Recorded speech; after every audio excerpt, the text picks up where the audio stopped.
Mom कुछ और कहती तो अरूज कुछ और इन दोनों को आमने सामने खड़ा कर दूं तो एक फसाद क्रिएट हो जाता है। समझ नहीं आता कि मैं किसकी सुनूं और किसकी ना। तुम किसकी सुनना चाहते हो? किसी की नहीं सुनना चाहता मैं सिर्फ वो सुनना चाहता हूँ जो ठीक हो, जो समझ आए मुझे। मेहरीन आंटी मुझे एक दलदल में धकेले जा रही है। लाख हाथ पांव मारने के बावजूद भी मैं उस दलदल में फंसती जा रही हूँ। ताई जान, क्या करूं मैं मेहरीन को ना ज़हनी मरीजा समझती हूँ बेटा। तुम भी ये बात मान लोगी ना तो सुकून में रहोगी। लेकिन अम्मी, ज़हनी मरीजा के साथ तो आप कैसे रह सकते हैं? वो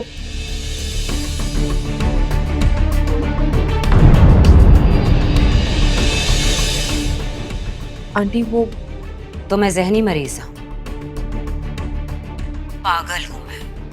किससे कह रही थी कि मैं ज़हनी मरीज हूं? वो मैं अम्मी से बात। जैसी बेटी वैसी माँ। ऐसी माएं तुम जैसी बेटियों का पैदा करती हैं। अब तो आपसे छुपाने वाली कोई बात ही नहीं है अम्मी, सब पता चल गया है आपको।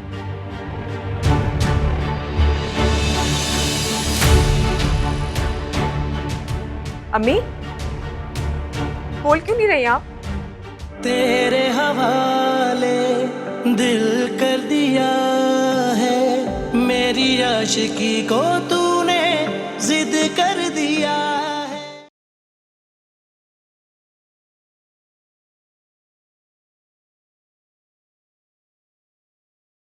सलमान बार बार माफिया मांग रहा था, कह रहा था मुझसे गलती हो गई, मुझको माफ कर दो, एक और मौका दे दो। मैं तुम्हें और हमारे बच्चे को उसका हक दूंगा, तुम्हारे साथ कभी भी कोई भी ज्यादती नहीं करूंगा। तो पर तुमने क्या सोचा? मैं यहाँ नहीं रह सकती। या तो आप मुझे अम्मी के पास छोड़ के आए या अम्मी को यहाँ लेके आए। पागल हो गई, अरे पागल हो गए सारे घर में। जिसको देखो घर से भागने की पड़ी है। खैरियत है? कोई खैरियत नहीं है अब्बा। ये क्या हो रहा है घर में? देखिए, अगर आप मुझे नहीं छोड़ के आएंगे ना तो मैं खुद चली जाऊंगी। मैंने तुम्हें तो चीख कर कहते थे कि इसे नौकरी करवानी है, एटीएम बनाना है। अब जरा सी बुराई है तो कैसे हाथ झाड़ के पीछे खड़े हो गए हो? हाथ झाड़े यार, जा माफी मांग मुझसे पैर पकड़ के। कितना घटिया आदमी है तू। तुम बीवी हो मेरी, तुम्हें मेरी ताबेदार बन के रहना पड़ेगा, मेरी वफादार बन के रहना पड़ेगा। जान से मार दो लेकिन केस की तमाम तफसीलात सुनने और सबूतों को देखने के बाद ये अदालत ताज़ीरात पाकिस्तान के तहत मायरा राशिद कैसे मांगू टूटे तारे से दुआ।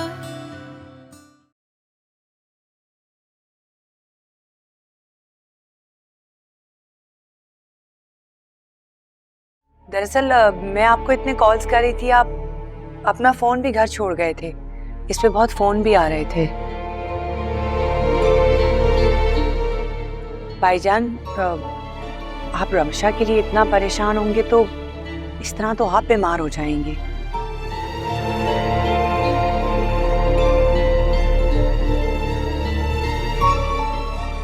देखिए, खुदा न खास्ता अगर रमशा के साथ कोई हादसा हुआ होता, कोई एक्सीडेंट, तो हॉस्पिटल से तो फोन आ ही जाता। आप मेरी एक बात मानेंगी? हाँ बोलो। मामा, वो आप उन लोगों को कॉल करके बोल दें कि वो रमशा को मार दें।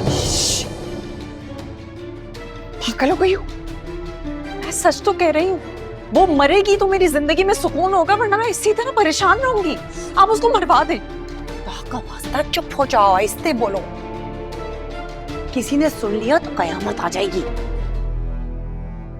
तो फिर डॉक्टर साहब, भाईजान कैसे ठीक होंगे?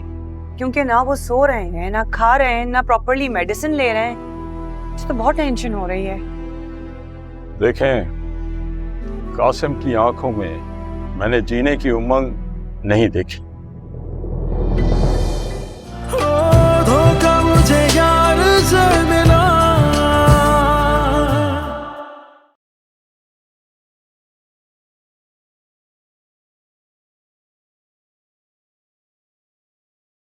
हमाद क्या सोच रहा होगा तुम्हारी फैमिली के बारे में?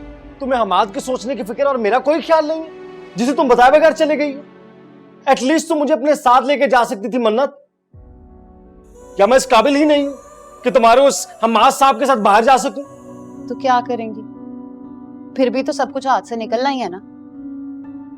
ये बात भूल जाएं कि आप ममता की कसम देके खड़े खड़े मन्नत को तलाक दिलवा देंगे। और ये जमाना पुराना हो गया। पप्पो जी, आप ना मन्नत को मजबूर करो कि वो खुद घर छोड़ के चली जाए, लेकिन ध्यान से, मुराद को इस बात की कानो कान खबर नहीं होनी चाहिए। क्या हो? अम्मी की आंखों में आंसू क्यों?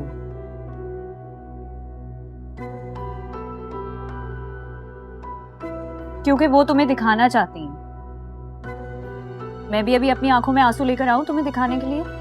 माफी मांगो मेरी अम्मी और बाजी से अभी और इसी वक्त।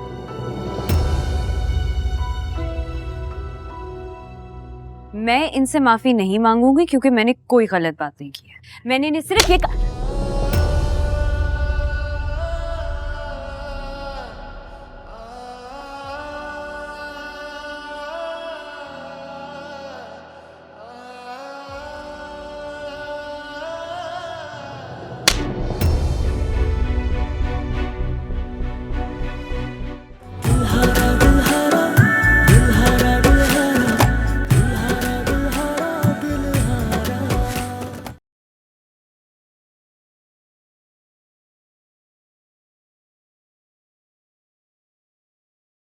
फाइज और मैं नासिर के घर जाके बात कराएं। अपने घर वालों की जिम्मेदारी वो खुद ले रहा है। उसने हमें पूरा यकीन दिलाया कि उसका ऐसा कोई मुतालबा नहीं। अम्मी को उनकी मर्जी के खिलाफ किसी बात पर आमादा करना इतना आसान नहीं होता। मैं तुम्हारे साथ हूँ, थोड़ा सा सब्र से काम लेना। शादी से 4 दिन पहले बात कहना आपको जेब नहीं देता? आपकी वालदा क्या सोचती हैं, क्या समझती हैं, ये आपका और उनका मसला है। मुझे मुनाफिकत नहीं आती।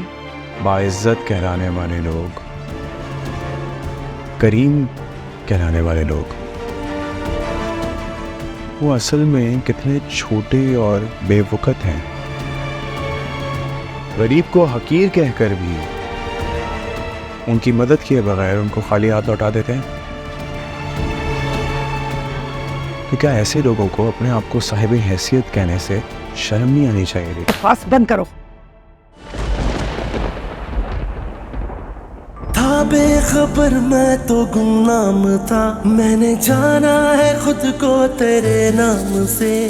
सुन ले तेरी हर खुशी के लिए ये जहां वार दूं मैं तेरे नाम